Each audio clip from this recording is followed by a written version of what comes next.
माता की, बूंदी की ये हाड़ी रानी की धरती, शौर्य वीरता की धरती, देवतुल्य धरती, जिसका इतिहास हम सबको प्रेरणा देता है। इस ऐतिहासिक धरती पर आज हमारे बीच में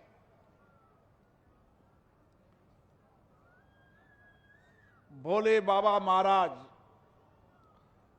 और माता श्री मंगला जी आई हैं। मैं उनका भी इस धरती पर हार्दिक अभिनंदन करता हूं, स्वागत करता हूं।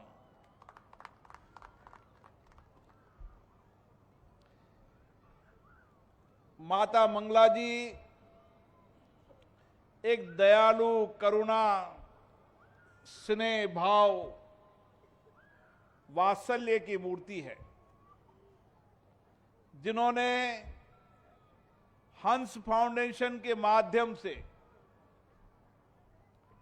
समाज के अंदर वंचित, गरीब, अभाव में रहने वाले व्यक्तियों को किस तरीके से उनके जीवन में बदलाव आ सकता है, उसके लिए भोले महाराज जी हो, माता मंगला जी हो, वो लगातार प्रयास करती रहती हैं। हंस फाउंडेशन के द्वारा आप विचार कर रहे होंगे, देश के अलग अलग हिस्सों के अंदर उत्तराखंड की धरती से सेवा का काम शुरू हुआ। उत्तराखंड के दूर पहाड़ों के अंदर जब चिकित्सालय नहीं हुआ करते थे, हॉस्पिटल नहीं हुआ करता था, वहां पर हॉस्पिटल खोला, हॉस्पिटल के साथ चिकित्सालय खोला। लेकिन फिर भी यह आवश्यकता पड़ी कि दूर दराज गांव के अंदर चिकित्सा सेवा का लाभ कैसे पहुंचे, तो चल वाहन पर चिकित्सा व्यवस्था का वाहन खड़ा किया, जहां लोगों को निःशुल्क दवाइयां और निःशुल्क जांच होती है। कोटा में भी इसी तरीके से 4 व्हीकल ऑफ हॉस्पिटल हैं, जो माता मंगला जी हंस फाउंडेशन के द्वारा संचालित होते हैं, जो दूर दराज के गांव में जाते हैं, वहां लोगों की बीमारियों का पता करते हैं, जो आवश्यक होता है उसको निःशुल्क दवाएं दी जाती है, और जो गंभीर बीमारी होती है उसका इलाज कोटा और जयपुर और दिल्ली में किया जाता है। इसी तरीके से ठिठुरती ठंड के अंदर उत्तराखंड के अंदर, केदारनाथ के अंदर जब कभी संकट आता था, तो कंबल, पानी ये पहुंचाने का काम करते थे। हमारे सुरक्षा कर्मियों के लिए वाहन, वह भी उत्तराखंड की धरती पर उपलब्ध कराया।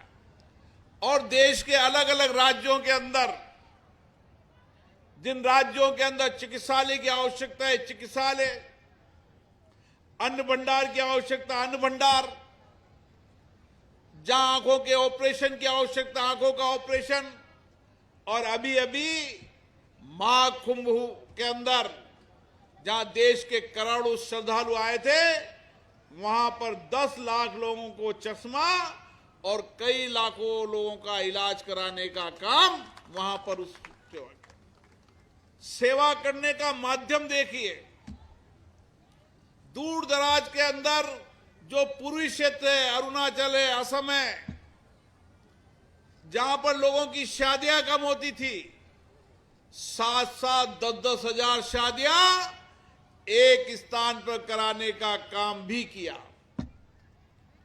मैं बता नहीं सकता, इतने पुनीत कार्य हैं।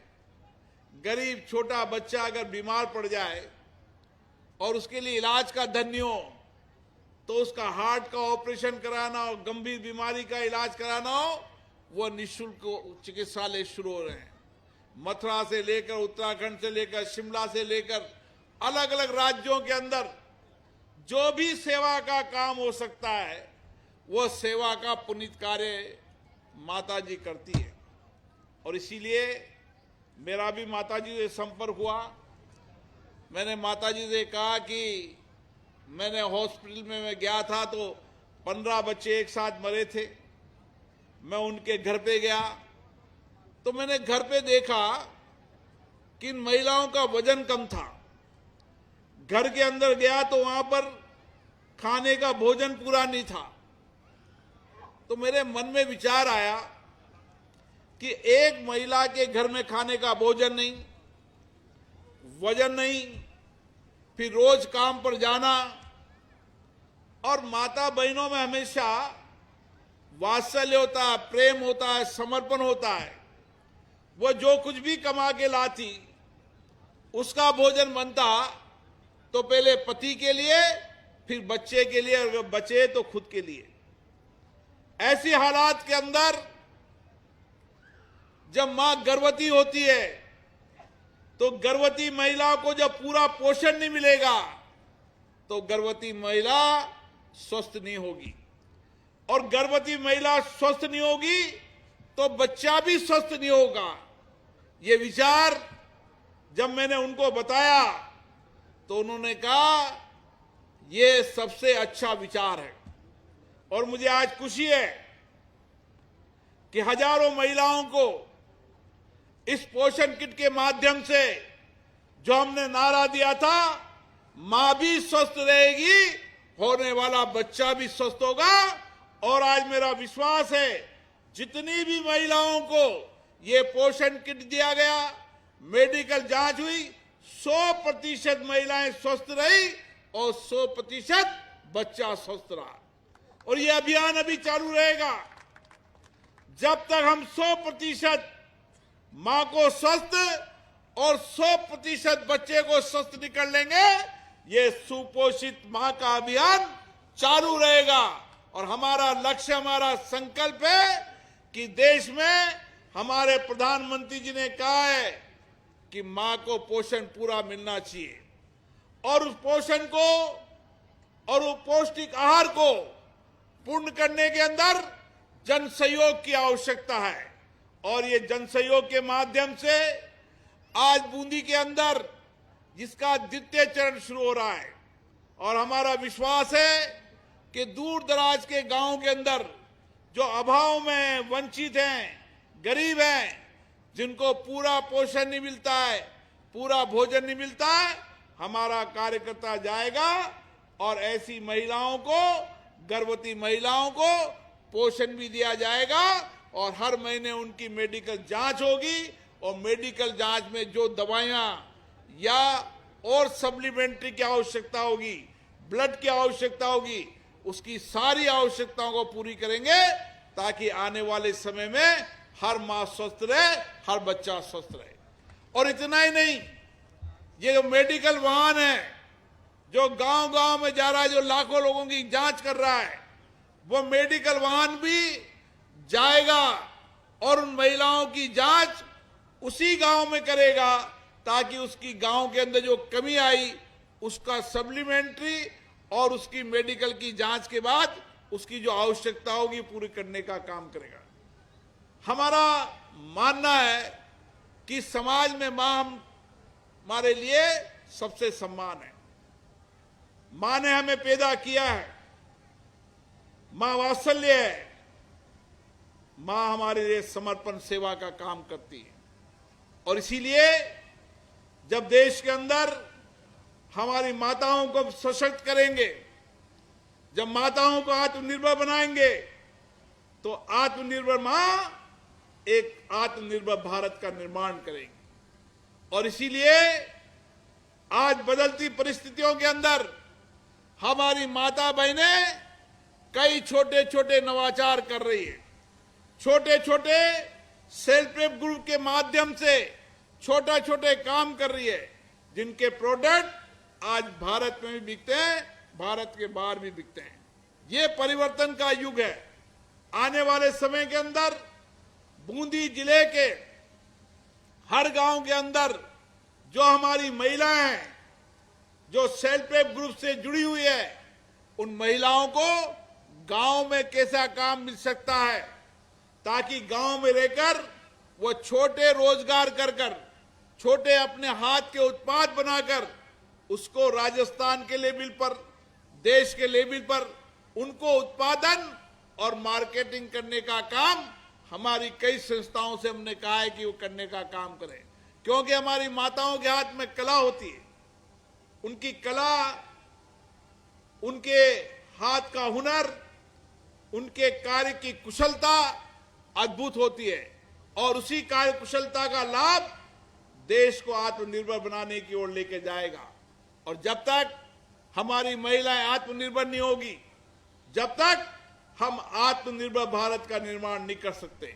इसलिए हमारा प्रयास है हर माता और बहनों को उसके गांव में रोजगार मिले, उसके गांव में उसको नया ट्रेनिंग सेंटर हो और उस प्रशिक्षण के माध्यम से वह कौशल और कुशलता प्राप्त करने के बाद अपने उत्पादकों को और बेहतर बना सके।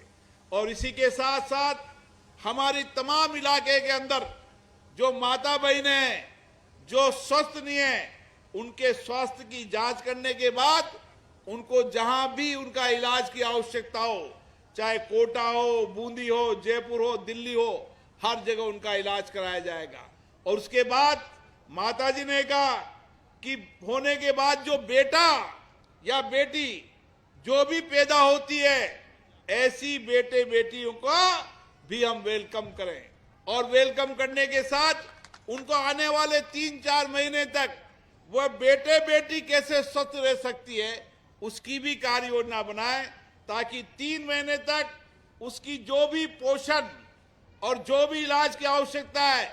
मुझे पता है कि कई बार मेरे पास ऐसी घटनाएं आ जाती।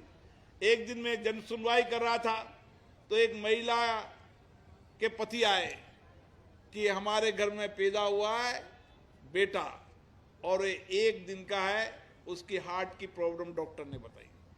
कई 1 महीने बाद पता चलता है, कई 2 महीने बाद पता चलता है, कई 3 महीने बाद पता चलता है, या होते ही अनमेच्योर हो जाता है।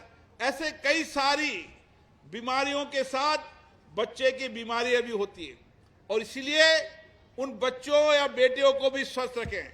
और इसके साथ ही मैंने कोटा में कहा था, आने वाले समय में हम वेलकम टू बेबी, जो बेटी पैदा जिसके घर पे हुई है उसको 18 साल तक उस बेटी के कुछ न कुछ आर्थिक सहायता कर जब 18 साल की जब बेटी हो, कम से कम 1 लाख रुपया उसके डिपॉजिट हो जाए, ताकि वो आने समय में अंदर अच्छी शिक्षा प्राप्त कर सके और ठीक से जीवन यापन कर सके। और उसी के साथ हमने कहा था, जैसे माताजी ने कहा सर्व जातीय विवाह समारोह, उसी तरीके का विवाह समारोह कोटा में शुरू किया। बूंदी के अंदर भी मैं संस्थाओं से आग्रह करूंगा कि वह ऐसे विवाह समारोह का आयोजन करें, ताकि हम उनके विवाह समारोह का साक्षी बने और गरीब का विवाह भी धूमधाम से हो। ऐसे समाज की सारी योजनाएं, चाहे गरीब के घर का सवाल हो, चाहे गरीब के इलाज का सवाल हो, चाहे गरीब के अंदर आने वाला हॉस्पिटल के अंदर जो पेशेंट के साथ आता है, उस पेशेंट के साथ जो राहगीर आता है, आने वाले समय के अंदर बूंदी के मेडिकल कॉलेज में भी जो मरीज के साथ आता है, वो अटेंडेंट वो खुले आकाश में नहीं सोएगा। उस अटेंडेंट के लिए 300 बेड का राम विश्राम गृह बनाया जाएगा, ताकि अटेंडेंट भी ठीक से रह सके और उसको भोजन और व्यवस्था भी निःशुल्क की जाएगी। इसी तमाम योजनाएं समाज के अंदर जो अभाव हैं, वंचित हैं, गरीब हैं, उन अभाव गरीब वंचित लोगों के जीवन को बदलने का काम हमारा है। हम चाहते हैं समाज के हर गरीब वंचित अभाव में रहने वाले व्यक्तियों को समाज के साथ मिलकर उनके अभावों को कैसे दूर किया जा सकता है, कैसे उनको जीवन को बेहतर किया जा सकता है, कैसे उनकी जीवन की कार्य कुशलता बढ़ाई जा सके, ये सामाजिक काम भी सबसे महत्वपूर्ण है। जहां तक विकास का मामला है, मैंने कहा था कि बूंदी विकास में राजस्थान की दृष्टि में सबसे आगे का जिला होगा। और आज मुझे विश्वास के साथ कह सकता हूं, चाहे सड़कें हो, चाहे स्कूल हो, चाहे हॉस्पिटल हो, चाहे डिस्पेंसरियां हो, चाहे खेल का मैदान हो, चाहे पर्यटन के केंद्र हो, तमाम क्षेत्रों के अंदर काम चल रहा है। आने वाले समय के अंदर इंफ्रास्ट्रक्चर के साथ साथ सामाजिक संवेदनाओं की पूर्ति करते हुए हम एक ऐसे समाज का निर्माण करना चाहते हैं जिस समाज में सबके मन में कुशलता हो, सब कौशल हो और सबके जीवन में प्रसन्नता रहे। और इसीलिए प्रसन्नता और खुशी का वातावरण जब भी बन सकता है जब हमारी माँ प्रसन्न रहे। और माँ को प्रसन्न करने के लिए माँ की जो जीवन में आवश्यकता है, एक बेटे एक भाई के रूप में हमारा दायित्व बनता है कि हम उनके साथ खड़े रहें ताकि हमारी माँ भी स्वस्थ रहे और होने वाला बेटा बेटी भी स्वस्थ रहे। इसी संकल्प के साथ मैं पुनः माता श्री मंगला जी को, भोले बाबा जी को धन्यवाद देना चाहता हूं। मैं जितने शब्दों में धन्यवाद दूं कम है। मैंने आपको हंस फाउंडेशन के द्वारा कुछ योजनाएं बताई गई, ऐसी बहुत सारी योजनाएं माता जी चलाती है और भोले बाबा आध्यात्मिक जीवन का ज्ञान भी देते हैं, क्योंकि आध्यात्मिक जीवन, आध्यात्मिक प्रवचन व्यक्ति को एक नई संस्कृति, नया सात्विक ज्ञान देता है। और इसीलिए भोले बाबा जी का अगली बार हम कार्यक्रम करेंगे जब उनको आध्यात्मिक ज्ञान आपको मिलेगा। और माता जी ने तो अपना सारा जीवन ही समाज सेवा के लिए समर्पित कर दिया है। उनका जीवन का एक एक हिस्सा वो रोजाना सुबह उठती है और हजारों लोगों की सेवा का काम शुरू करती है और जब तक विश्राम करती है, जब तक सेवा ही उनका जीवन का लक्ष्य है। मैं उनको धन्यवाद देता हूं कि वो बूंदी की धरती पर आए। पुनः उनका बहुत बहुत धन्यवाद। भोले महाराज जी का बहुत बहुत धन्यवाद।